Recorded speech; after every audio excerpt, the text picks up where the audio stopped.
My test, my test. Can you hear me? Can you hear me? Yeah. Are you ready, Jed? Oh, I was born ready, except for exams because I don't know how to prepare for that. All right then. Welcome Welcome to to J Jed Podcast. Podcast.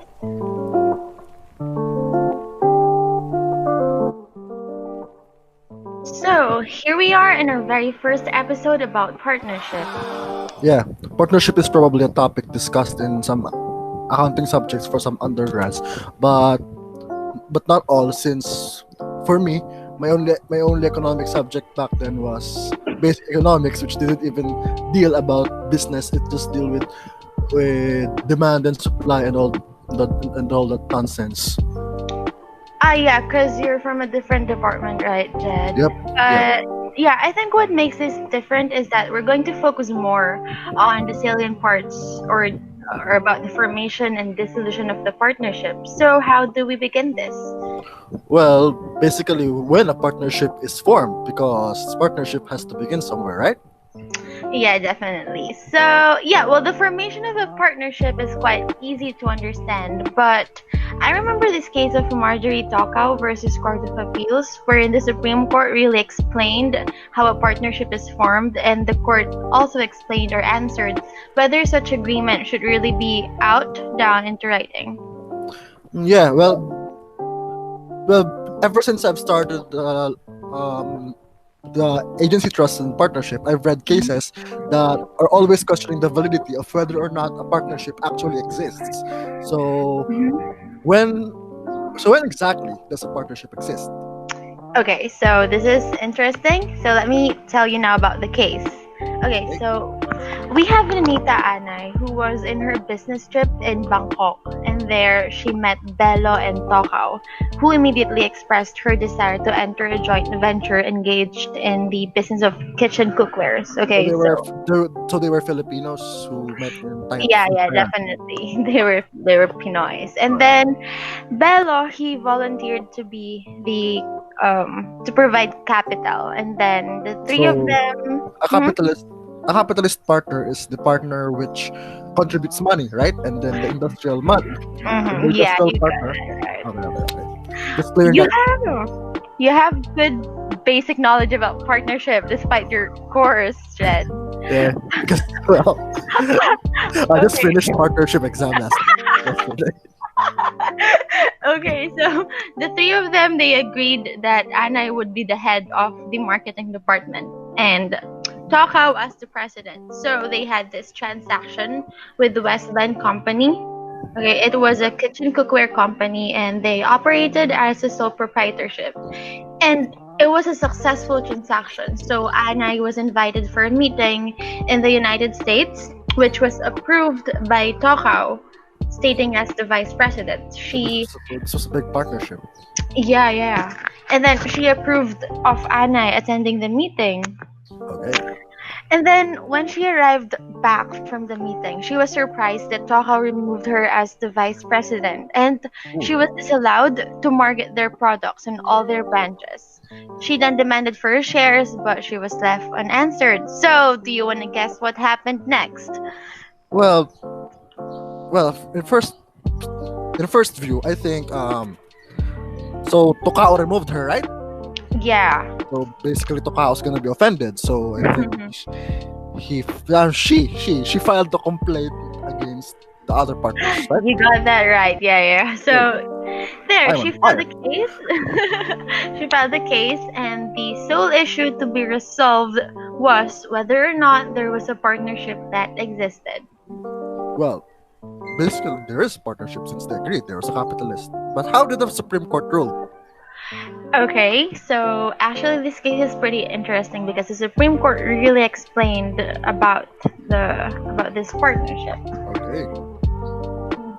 So, okay, basically, the court said that there existed a partnership between the parties because, according to the court, um, there are requisites for a partnership to have juridical personality.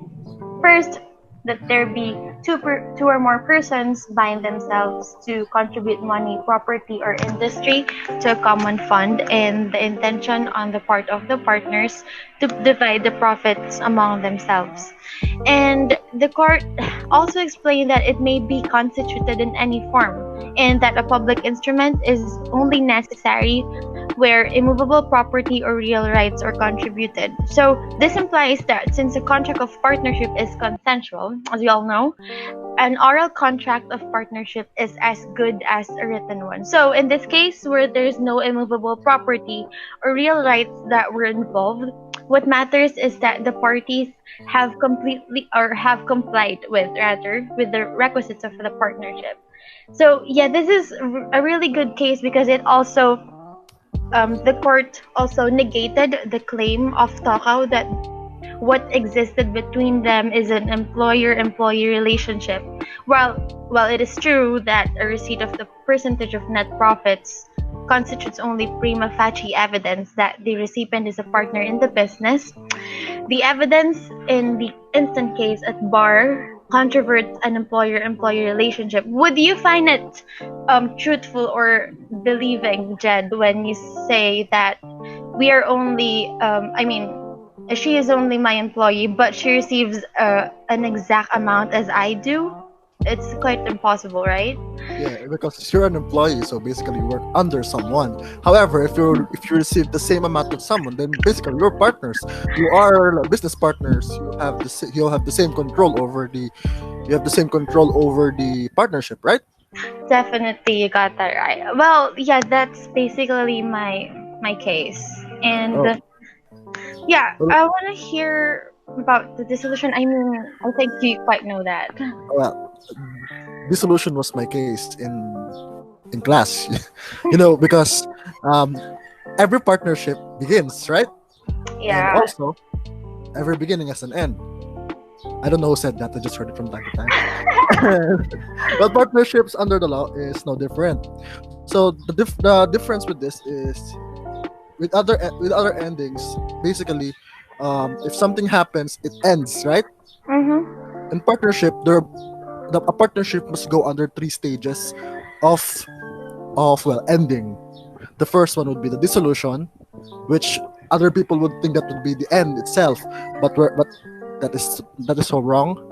And the next would be winding up and termination. So the first stage is dissolution. So dissolution is defined by law as the change in the relation of the partners caused by any partner ceasing to be associated in carrying on the business. For example, A, B, and C form the partnership. When Mhm. C wanted to leave the partnership, and A and B, basically, the partnership is dissolved. However, the partnership is not yet terminated Mhm. because dissolution it does not automatically result in the termination of the legal personality of the partnership until the partnership itself is terminated upon liquidation of the assets. Mhm. So to answer the question, if the partnership has only entered in the first stage of dissolution, technically the personality of the partnership still exists. And Oh. Mhm. yeah. So after this dissolution comes the winding up of the partners. Basically, they would divide assets. They would um, return the contribution if there's Mhm. still a contribution. Yeah, the Which, controversial part. Yeah. yeah, Mhm. Bi- there's a really interesting and a little bit funny doctrine in my case later about this winding up. Okay. So So excited. yeah. In termination, it is the real death of the partnership. So, but before termination, while it is still in the winding up, they can still collect assets, distribute assets, pay any indebtedness that they have incurred during the partnership's life. So this is what happened to our unfortunate little chaps from the Aquarius Food House and Catering Services. We're entering the case of Villarreal versus Ramirez. Okay, let's hear the case. So our story begins with three people. Setting 1984, July 25th. Luciminda Villarreal and Carmelito Jose and Jesus Jose established a restaurant and catering business which they called Aquarius Food Jose food and catering services. And the capital for this endeavor is 750,000 pesos. So, if we were to assume that they divided 750,000 pesos on itself, on each other, right, I mean, that would be how much? I'm not really good at math, so I suck at math. So let's just leave it at 750. okay. So in this partnership, Villarreal, Luz Viminda was the Mm. general manager, and Carmelito Tose was appointed as the operations manager. Still in 1984, a certain Donaldo Ramirez joined the partnership, and his capital contribution was 250,000 pesos, which was paid by his parents, the spouses Cesar and Carmelita Ramirez. So the spouses Ramirez are basically the contributors, but Donaldo Ramirez was the one who entered into the partnership. Okay. Yes.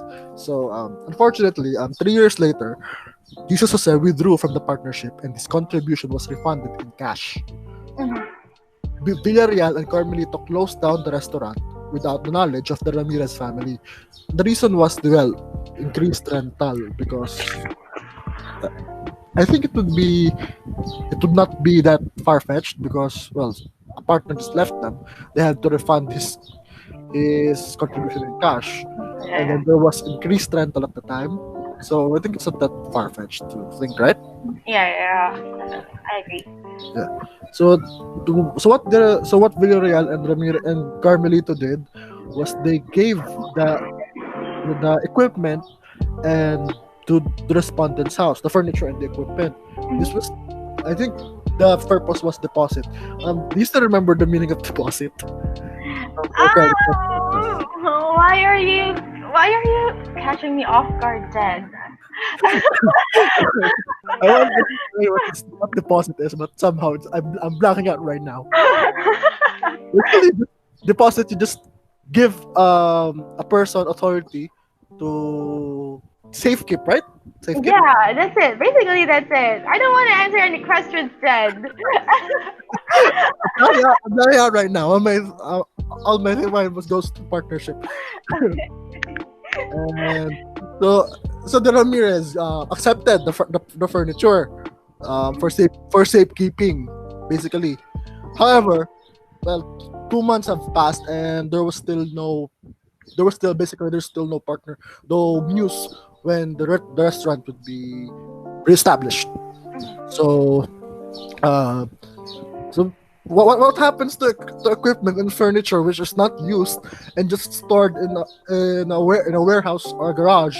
It basically deteriorates. So it loses everything. It loses its quality, right?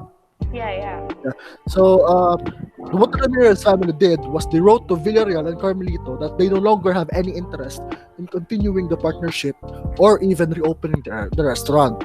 They even wrote a letter saying that the furniture had already deteriorated and it cannot, I think it can no longer be fit for use.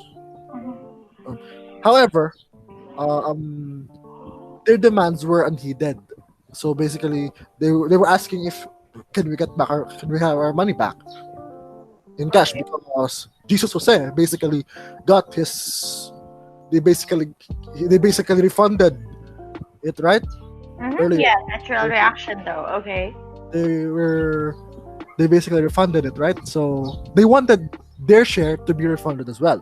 However, petitioners in this case, Villarreal, were not having any of it. So the Ramirez family, can you guess what happened? What the Ramirez family did? Definitely gonna file a case. Yeah, they filed a case for sum of money over their former business partners, Luz Viminda Villarreal and Carmelito Jose. So, what Villarreal and Carmelito argued in this case was they contend that while the respondents, the Ramirez family, had already expressed the desire to withdraw from the partnership, they had already paid the respondents upon the turnover to them of the furniture and equipment, which is worth 400,000 pesos. So basically, they said what the so basically they were saying now that the furniture and the equipment were the refunded money to the Ramirez family. And the respondents no longer had any demand because the return of their equity share, because the capital was already spent because of irreversible business loss. Okay. However, the respondents, on the other hand, they claimed that they had no any knowledge of any loans that the partnership got. And if it were the loans, then it should be charged in the partnership, and not in the personal money the of Villarreal and Carmelito, so they can still refund the equity share. Yes. And furthermore, they actually expected that the furniture and equipment was deposited to them for safekeeping, and not as a refund for their for does not serve as the basically the refund for their capital. So what the court did was they executed a foreclosure sale for the Okay. furniture and equipment the as the they as the payment as the payment. But Okay. because they said it was worth 400,000 pesos at the time of deposit, right? Yeah. But it had already deteriorated, so the money, the cash value, the value of the equipment itself was also deteriorated. In fact, the records show that the furniture and equipment were sold for a measly 29,000 pesos, and the freezer was sold for 5,000 pesos. Which is far cry from 400,000 pesos, right? Yeah. It went down quickly, It I went down think. quickly because, well, they weren't using it, and basically for 2 months it was hidden in the garage, in the storage, dust, rust, must. Um, so the RTC ruled in favor of the respondents. The, C- Okay. the Court of Appeals, though, held that although the respondents had no right to demand the return of their capital contribution, the partnership was nonetheless dissolved when the petitioners lost interest in continuing the business. The petitioner never gave a proper accounting of the partnership for liquidation purposes, and because no sufficient evidence was presented to show financial losses, so the petitioner must give the respondents 253,114 pesos for their share. So that's 3,114 more than Yeah. what we contributed. So the issues that was raised in this case by the petitioners are whether or not they are reliable, whether or not whether or not they are liable to the respondents for their share in the partnership, and whether or not the CA's computation of the 253,114 as their share is correct. So what do Okay. you think Let's hear of it. this? Hmm? I mean, let's hear it because I'm not taking any guess. So, based on the basic knowledge that the partnership was a separate juridical personality than the partners itself, the petitioners are not liable to the respondents for their share in the partnership. That's what that's what the Supreme Court said. Because since capital was contributed to the partnership and not to the petitioners, the partnership must be the one to refund the equity of the retiring partners. And the respondents had no right to demand the return of the equity share because the petitioners did not personally hold its equity or assets, but they only acted as managers of the partnership. So this is basically going with the rule that there is a separate and distinct personality from that of each partners. Now the next would be whether or not the Court of Appeals' computation was correct. So whereas the Supreme Court also disagreed with this one because generally in a partnership, a partner is the partner they share with the gains, the profits, and the losses. So basically, the the Ramirez family are also partners, right? Hello. Okay, I think I thought I lost you for a second, but yeah, I'm here now. There you Oh, go. was I recorded? Yeah, yeah, Was I recorded? yeah. Yeah, you were recorded. Okay, okay, okay. So where was I? All right, right, right. Petitioners are and the respondents are partners, right? Mhm. So they share in the profits and losses of the partnership. The losses of the partnership may not be borne only by the petitioners, but also by the respondents. Because technically they are partners. Mm-hmm. They are both they are both involved in the business itself. And in fact before the before the partners can be refunded, first the creditors must be paid before them. Any indebtedness must be paid must be paid first. Mm-hmm. Although in the present case, the exact amount refunded equivalent to the respondents' one-third share in the partnership cannot be determined until all partnerships have been liquidated and all partnership creditors in their end have been paid. So do you remember the earlier that the doctrine the doctrine that the Supreme Court said to the respondents was no, you cannot claim 250,000 Yeah. because we are not responsible for any you're not the court is not because they basically said the law is not responsible freeing um, of freeing people from making dumb decisions in entering into contracts because basically they entered in their own volition, right? Yeah. So if they Definitely. make if they make a dumb decision, the law will not back them up. Yeah. They don't expect the law to baby them, or right? Yeah, they do not expect the law to basically bail them out of making a bad decision. Yeah, I agree. Mhm. Yeah, so that's what they so that's actually what the doctor said. No, Mhm. the law is not responsible for your mistakes. You back up, you and you deal with it. Mhm. So so this and furthermore, the CA's the CA's computation also failed to account for the previous refund of the money of Jesus Jose. Mhm. So they still computed 750,000 plus 250,000. They computed it in whole. They did not compute. They did not deduct the. They basically did not deduct the first refunding of Jose's contribution. Mhm. So that, Okay. so that was one of their mistakes. And in the computation at least of the 253,114. Okay. Since there are irreversible losses already, there are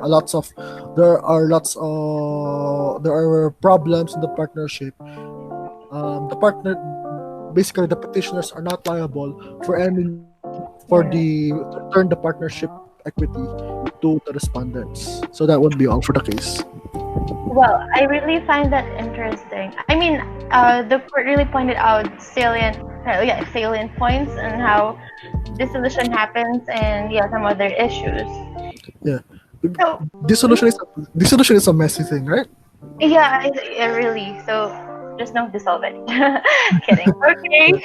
So, yeah, I think we covered everything for reformation and dissolution of partnerships, right, Jed? I think so for formation and dissolution. So just for a recap, how is a partnership solved? How is a partnership formed again?